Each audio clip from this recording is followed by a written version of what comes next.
Tayo, Academic Excellence Award.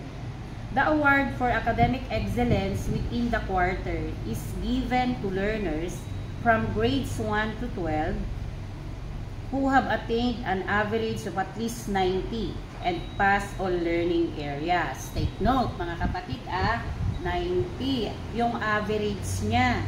So first quarter 90, second quarter 90, third quarter 90, fourth quarter 90. Hindi pwede ang 89.99. Okay.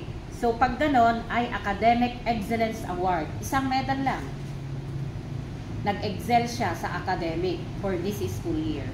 So the average per quarter is reported as a whole number following DepEd Order number 8 series of 2015.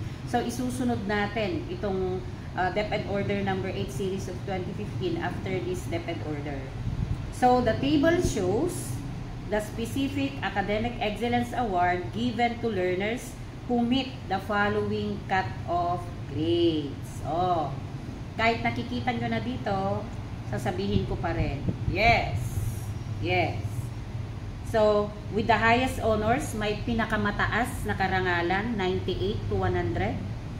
With high honors, may mataas na karangalan, 95 to 97. With honors, may karangalan, 90 to 94.